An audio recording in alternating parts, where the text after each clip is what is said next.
Coucou la team, la communauté, j'espère que vous allez bien dans cette vidéo. Au moment où je vous retrouve dans ce partage, j'ai envie de voir quelles sont les énergies et les messages du moment, de façon collective et générale. Et dans un premier temps, j'avais envie de vous partager que je ressens que cette période du mois de juin, elle est véritablement là pour nous aider à conscientiser des choses, enfin des choses, des, des énergies, des, oui, à avoir certaines prises de conscience, peut-être plus fortes, plus marquées pour certaines personnes, pour nous aider à nous choisir véritablement dans notre entièreté et ne plus nous choisir à moitié et s'affirmer dans le fait, enfin vraiment affirmer dans un acte symbolique ou dans une prise de conscience, mais c'est une affirmation qui est beaucoup plus forte, reliée au féminin sacré, dans le fait de se choisir sans condition et de vraiment, d'avoir foi et d'être en accord et d'avoir c'est vraiment cet amour presque inconditionnel pour soi-même. Pas juste faire semblant, c'est vraiment se choisir. C'est-à-dire,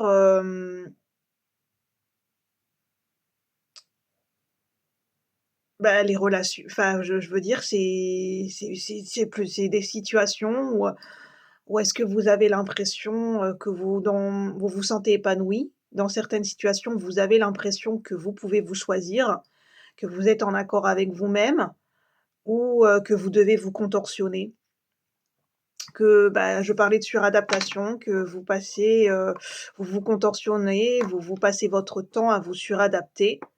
Alors moi, je ne suis que là pour vous transmettre des messages et des énergies que je ressens par rapport à mon vécu et par rapport à ce que je ressens dans bah, oui, ce que je ressens, ce à quoi je me connecte comme énergie, pardon et donc je suis pas là pour vous dire ce que vous devez faire et vous dire: «Bon, bah, maintenant, voilà, ça suffit», l'heure des décisions.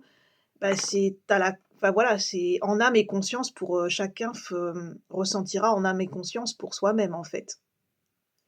C'est vraiment, c'est d'aller nourrir cet espace sacré où la relation à soi-même, elle peut vivre, elle peut s'épanouir et pas juste dans le plus grand des secrets.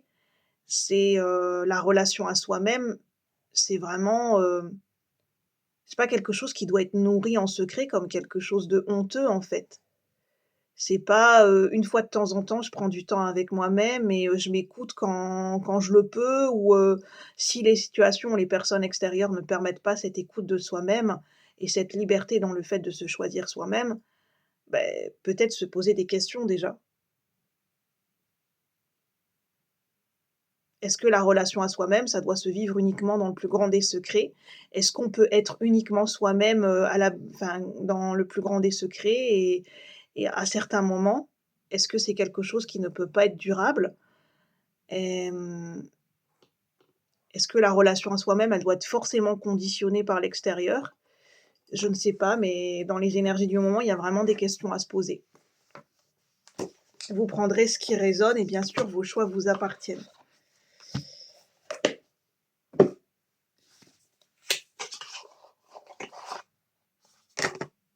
C'est sortir un petit peu de la norme, hein, j'entends, de tout ce qu'on considère être entre guillemets «normal», pour faire partie d'une norme.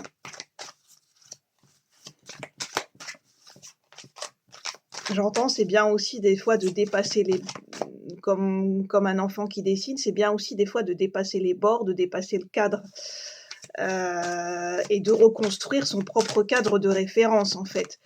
Parce que, notre cadre de référence, bah, il est propre à nous-mêmes, en fait.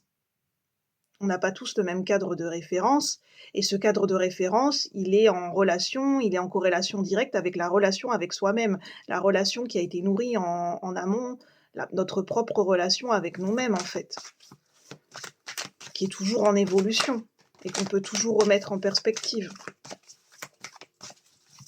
Qu'est-ce qu'on peut nous dire d'autre?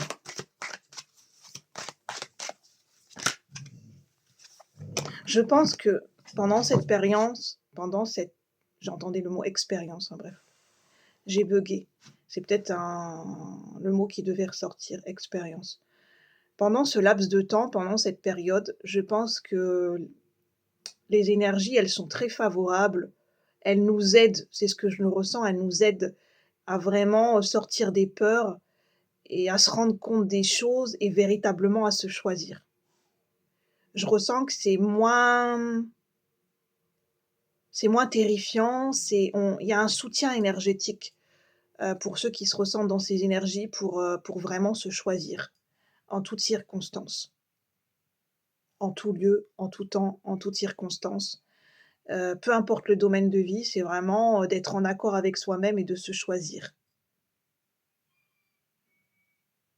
Ce n'est plus faire des choix par défaut, ce n'est plus faire des choix par peur ou faire des choix pour arranger telle ou telle personne ou telle situation. Effectivement, ça demande de faire des choix inconfortables. Ça demande de se positionner et ça demande vraiment, un examen de conscience et d'être vrai avec soi-même. Et ça, c'est pas quelque chose qu'on peut faire une fois de temps en temps. C'est quelque chose qui demande à être cultivé au quotidien, le fait de se choisir au quotidien. Les amoureux, est-ce que je peux le montrer? Oui. C'est vraiment, un tarot atypique, hein, c'est le tarot des fées et des créatures enchantées, donc c'est vraiment j'ai voulu le prendre pour ce côté atypique. Pourquoi je suis amenée à choisir ce tarot? Parce que c'est vraiment, ne plus avoir peur d'afficher notre singularité. J'entends vraiment le mot «afficher», que ça soit visible par des vêtements, par une apparence, c'est vraiment de ne plus avoir peur pour certaines personnes, il y a la peur de passer pour un fou ou une folle. Qui est le vrai fou? Le fou, c'est celui qui observe le monde et quelque part, le fou, c'est celui qui se choisit lui-même, en fait. Il est fou parce qu'il est en contradiction avec, la norme ou la majorité des gens. En fait, il ne fait que se choisir lui-même. Les amoureux, c'est pas forcément l'amour amoureux, c'est pas forcément aimer quelqu'un d'autre. C'est pas choisir une relation de couple, parce qu'on parle beaucoup de choix de couple ou de choix amoureux, on oublie de parler de la relation à soi-même et de se choisir soi-même, en fait. Qui est la qui permet c'est le socle, la base saine pour construire des relations de couple qui sont saines et même des relations, des choix affectifs qui sont sains, en fait.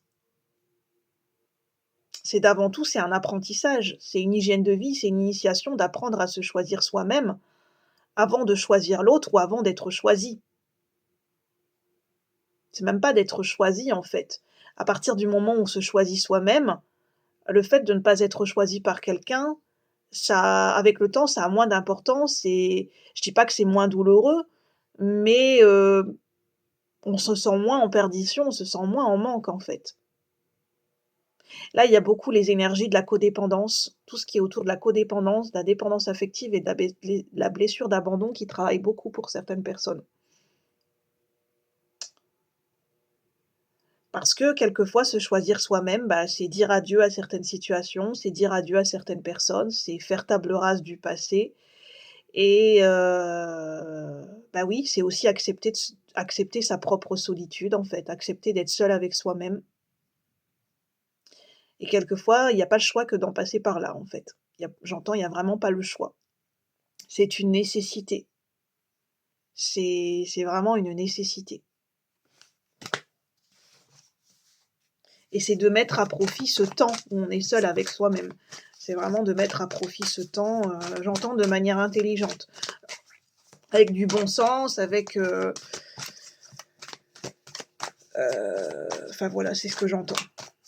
Qu'est-ce qu'on peut nous dire d'autre pour les énergies du moment, pour ce mois de juin, pour cette fin juin? Plutôt mi-juin, on est mi-juin. C'est pendant les énergies de cette nouvelle lune en Gémeaux, qui a eu lieu en début de semaine. Mais vous pouvez regarder, je veux dire, cette vidéo, elle peut vous parler à un autre moment, bien sûr. Cavalier de bâton. Cavalier de denier. Ah, c'est intéressant, on a les 2 cavaliers qui sont à l'opposé. Il y a vraiment, pour moi, c'est pas anodin, il y a un paradoxe parce qu'on a quand même le cavalier de bâton et le cavalier de denier qui sont à l'opposé, qui sont complémentaires quelque part. Cavalier de bâton, c'est un des plus rapides. Cavalier, en termes de mouvement, en termes d'action, c'est le un des plus rapides, avec le cavalier d'épée. Cavalier d'épée, c'est beaucoup la vivacité d'esprit, la communication, mais le cavalier de bâton, on est vraiment dans l'action, on est vraiment dans le mouvement, hein. Le cavalier de denier, c'est celui qui construit sur le long terme, c'est celui qui apprend, c'est celui qui est méticuleux, méthodique, c'est celui qui construit. C'est celui qui avance petit pas par petit pas et qui observe et qui prend le temps d'analyser et de réajuster les choses en fonction de son environnement.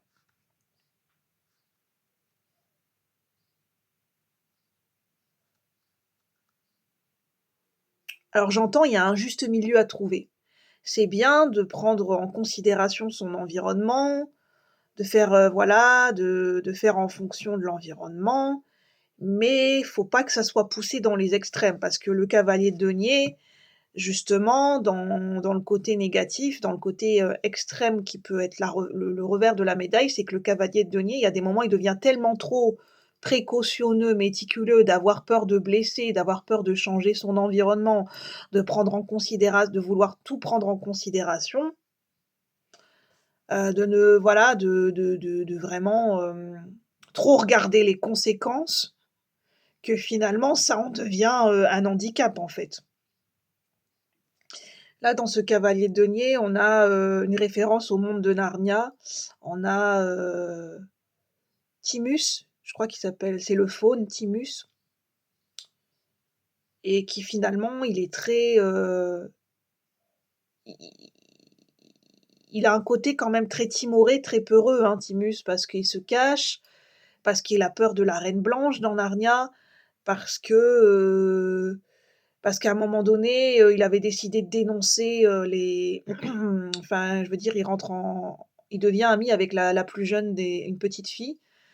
Ils sont 3, 2 frères et 2 sœurs qui découvrent le monde de Narnia et c'est la plus jeune qui découvre en premier le monde de Narnia et il avait décidé de la dénoncer à la Reine Blanche parce qu'il a peur d'être en dehors des règles. Il a peur des conséquences du fait de ne pas suivre des règles et finalement, bah, il sort un petit peu de sa nature parce que quelque part, finalement, il décide quand même de sauver son ami et d'aller à l'encontre des règles.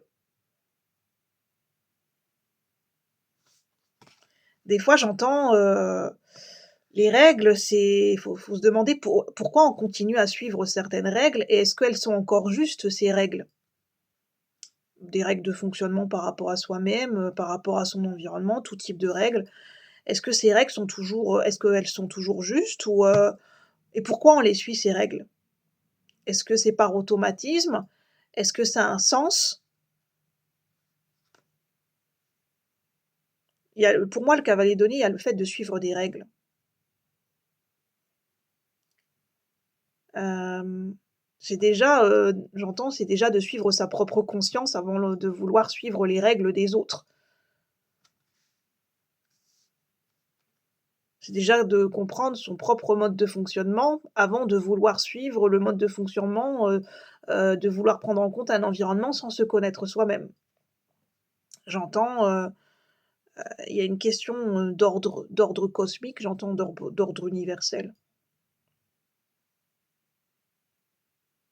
Le cavalier de bâton, il est pas si inconscient que ça, on me dit. On peut croire qu'il est inconscient, le cavalier de bâton, un petit peu à l'image du fou, mais c'est différent. Hem, on peut croire qu'il est trop impulsif, trop fougueux, le cavalier de bâton, mais dans certaines situations et dans certains contextes, c'est l'énergie qui est demandée, c'est l'énergie qui est adéquate dans certains contextes, des fois. Parce qu'à force, d'être trop précautionneux et de se poser trop de questions, j'entends, on ne fait jamais rien. Et puis, le cavalier de bâton, il suit son instinct.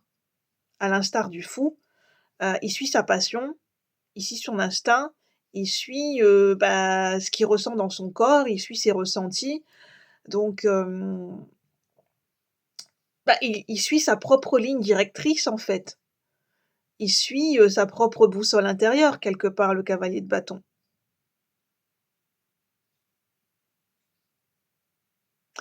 et des fois, des fois, c'est bon aussi pour l'environnement extérieur, parce que ça permet de faire bouger les lignes intérieures et ça permet aussi de faire bouger les lignes extérieures.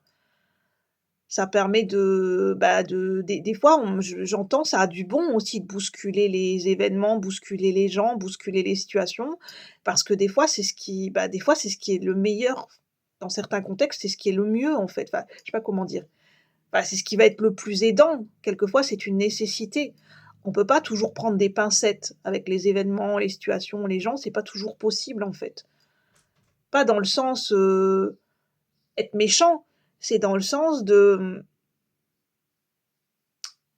j'entends presque c'est suivre le mouvement de la vie, se suivre le mouvement des énergies naturelles telles qu'on les ressent en fait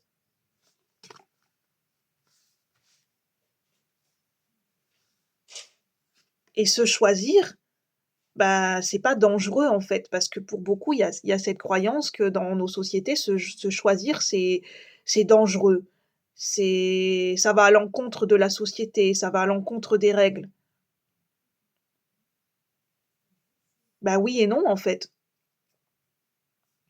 parce que des fois, au niveau individuel, c'est quand les gens vont commencer à se choisir que finalement, ça va être aidant pour le collectif. Ça va changer la dynamique dans le bon sens. À partir du moment où chaque individu va décider de se choisir dans sa propre vie.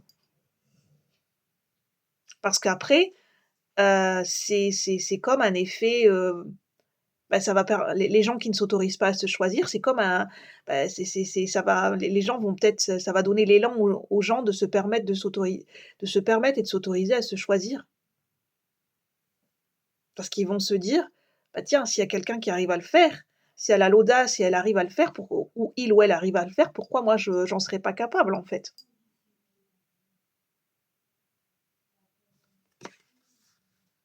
C'est ça aussi qui fait bouger au niveau des sociétés, hein, qui amène des changements et des nouveaux élans dans des constructions de sociétés. Il en faut de l'audace et du courage au niveau, individuel pour aussi changer la dynamique au niveau collectif.